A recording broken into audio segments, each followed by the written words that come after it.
like you personally, new chapter, new stadium, you need to be better at least tomorrow night in this situation? Look, very exciting.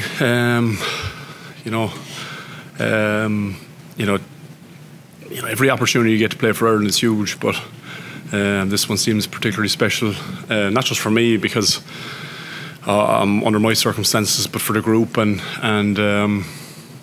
lots of guys in the group. Big games, big opportunities for guys, big opportunity for every one of us.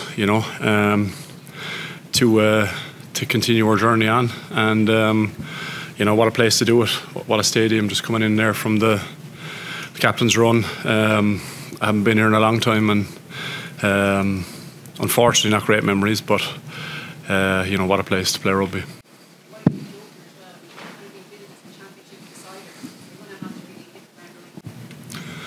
Yeah, look, I don't know about that. It's the first one up for us, first one up for them. It's in this competition, every game is colossal, and that's an understatement. And make of it what you want, but both of us are out there tomorrow to win the game and set us up for a bit of momentum for the rest of the campaign. As I said, a huge occasion for both of us. Please wait for the mic.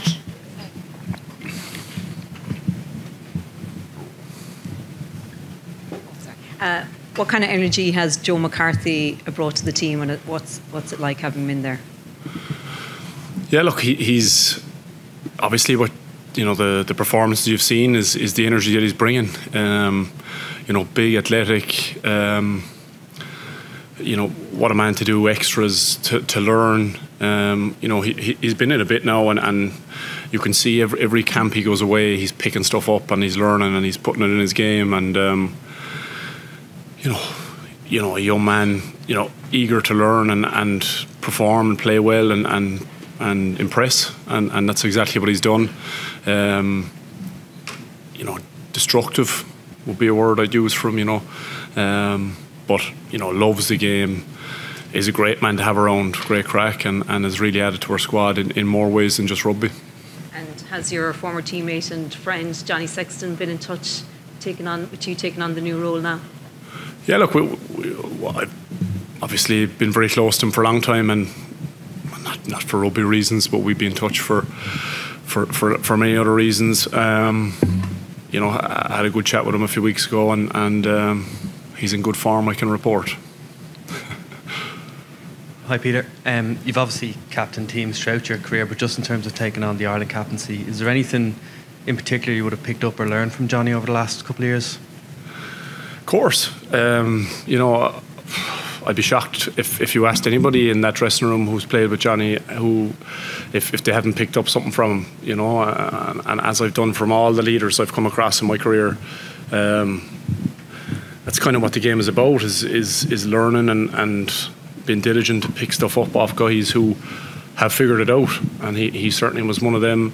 And look, I'm lucky enough to say that I've come across lots of those guys who would, at the time of their careers, figured it out, and would be a huge amiss of me or anyone else who play with them to not have picked up a huge amount from them.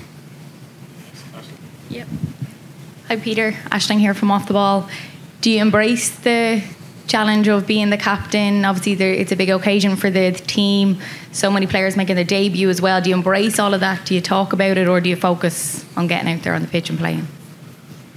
No, I think that's kind of the old school thinking. You've got to talk about it and address these things, and important milestones or occasions to talk about, and I think doing that, probably takes the edge off a bit of the anxiety and the pressure that is Test match rugby. And certainly we've spoken about all those things, and I think particularly for guys, I was going to say the younger guys, but it's difficult for all age groups, or it doesn't matter what position of your career you're in. This is a stressful environment, and I think the more we talk about scenarios, things happening, occasions, milestones, be it whatever, I think it makes life easier for everyone, and we've certainly done that. Yeah, it's a massive time in your lives. It's important to enjoy it. Will your family and friends be here now for the occasion tomorrow night? I'm sure there'll be plenty of support here tomorrow. I know it's certain numbers have been reported, but I'd imagine there'll be a lot more than that. You know, you've seen the support that we had throughout the World Cup, and you know, even going, we always have incredible away support, and I've no doubt it'll be no different tomorrow.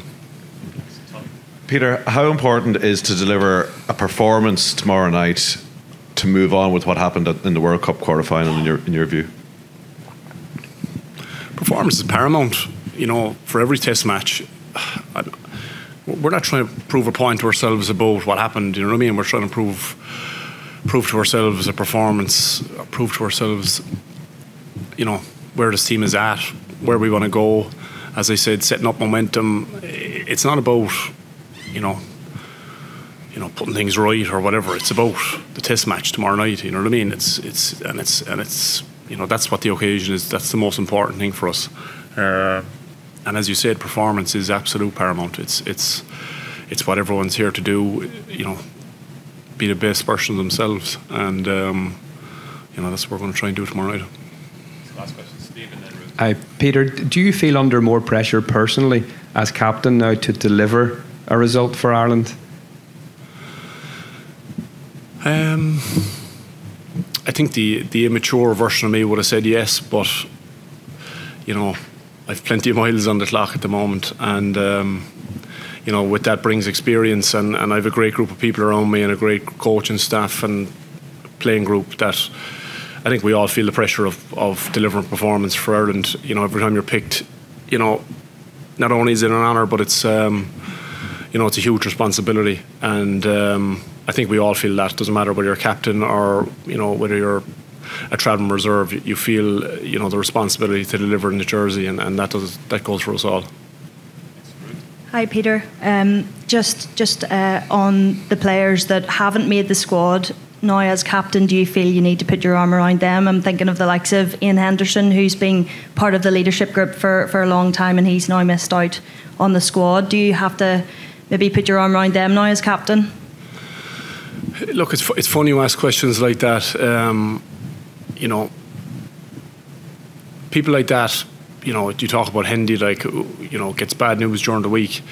You know, he's the kind of guy who came to me during the week to see did I need anything. You know what I mean? It's different level that way. You know, it's not about you in this group. You know what I mean? It's about the collective, and it's about delivering performance, as I said, for the jersey and the country.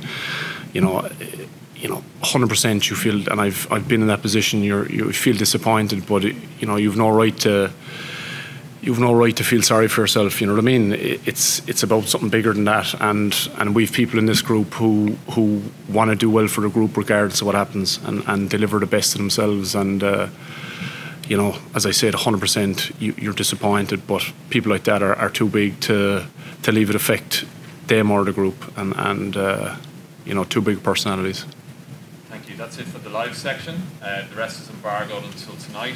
So if we can ask Rory, Jerry, and then Simon, please. So Rory first, please. Thank you.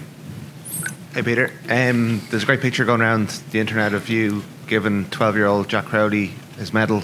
I think probably, I don't know, it was in Caen or Bandon or somewhere, but can you just, I don't know if you remember that, but it was yourself and Zebo, but do you remember the first time you came across him, whether, I don't know, Bandon Grammar or Caen, and the growth you've seen in him to be ready to kind of lead Ireland in a Six Nations game at 24? Yeah, I don't remember back that far at the time, but I remember him playing for Caen and you know, getting reports that he was the real deal, and you know, fast forward a few years and here we are. You know, he's obviously grown, and again learned a huge amount. You know, what a way to start off your career. You know, under Johnny. And others as well, you know, under guys like Joey and Ross, like loads of guys I'm sure he's learned a huge amount from. And, you know, again, an unbelievable man to you know, learn the game, watch the game, you know, himself and Craig. I don't know what they'd be doing, but they'd be in the HPC for hours on end, you know what I mean? Be recovering on laptops, doing extras in the gym. Like, they're just unbelievable professionals, and again, he had a bit to learn, and he's done that, and he's plenty to go as well. But he knows that better than anyone, and that's a good sign of a professional. And I'm delighted for him. And I'm sure he'll put in a huge performance for us tomorrow as well. It's a big occasion that we need big players, and he's certainly one of them. Thanks, Jerry. Hi, Peter. You've plenty of experience of captaining throughout your career, but I'm just wondering, is there much difference in captaining at international level, and if so, how? It's different to club captaincy, because with the club you're week in, week out, and you've not just the pitch stuff to worry about, you've other stuff, and you're kind of constantly meeting up. Whereas when it comes to this group and meeting up internationally, you kind of hit windows of it. Obviously, Six Nations, Novembers, or whatever, and it's also the fact that you're living with each other. You know what I mean? So you can, we were on the flight yesterday, and you can have a little meeting on the flight, or that's more difficult when you're all heading off home or whatever afterwards in club, and so there's logistically it's different, and obviously the stakes are higher. This is the highest level of rugby, you know what I mean, and that's no disrespect to provincial rugby or club rugby. This is the biggest of them all, the biggest stage, and stakes are higher, so with that responsibility, obviously it's a little bit different. Thanks. Rory and then Simon. Peter, Andy's talked about not leaving it down to the small moments. That one of the big things he took out of the quarter-final was that you have to take your chances and not leave it down to that last 10 minutes. Kind of practically, what measures or what kind of chats have you had in the week to try and make sure you're taking every chance, that you're ready to take every moment and win every moment when it comes to these tests against the best teams? Yeah, look, the thing is, when you play teams like this, those moments don't come up a huge amount, is the problem. You're coming up against, excellent defences that, incredibly well coached, and,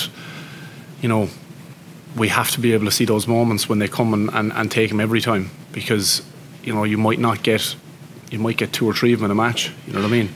When someone's a little bit fatigued or someone drops off for whatever reason, and we have to have the ability to capitalise on them if we want to, be as successful as we're talking about.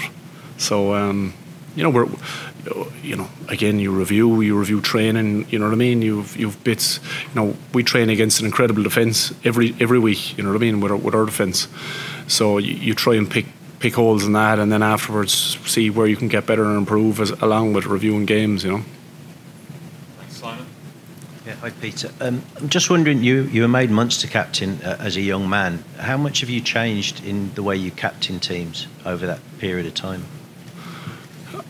Geez, we could sit here for a couple of hours to talk about the different men that sat. When I was 22 or whatever I was, been named captain of Munster to today.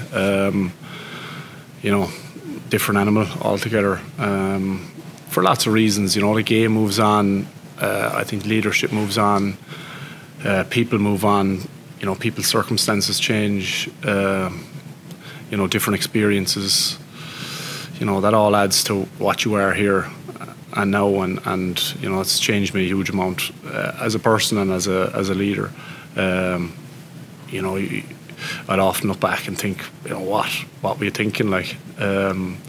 But rugby was a different game back then to what it is now, like different sport. So, different animal. Last 2 questions, Michael. Hey Peter, 3 of the lads are starting the Six Nations game for the first time. What advice would you have for them? My advice would be to go and play tomorrow. Play tomorrow. The reason you were picked for the squad, go and play to the best of your ability. Go to the play to the best of your strengths and enjoy the game. You know what I mean? Do your very best to enjoy the occasion, because it'll pass you by like that.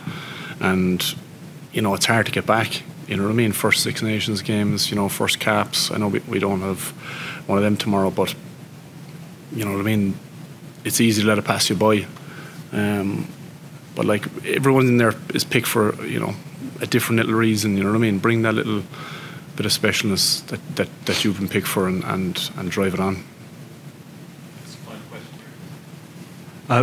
Peter, apologies if you've already talked about this, but we were late from the airport. Just when we walked in, you were saying it's not about putting things right. I just wonder if I could ask, when was the last time you talked about the World Cup with your group or any of the players? When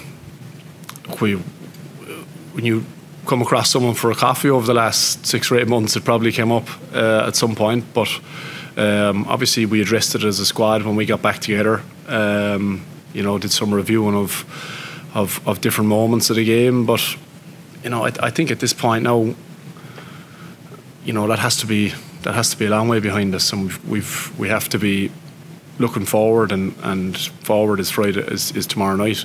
But like I've said this before, we're the last group of people who shy away from addressing our performance and that kind of thing, and more importantly, learning from it.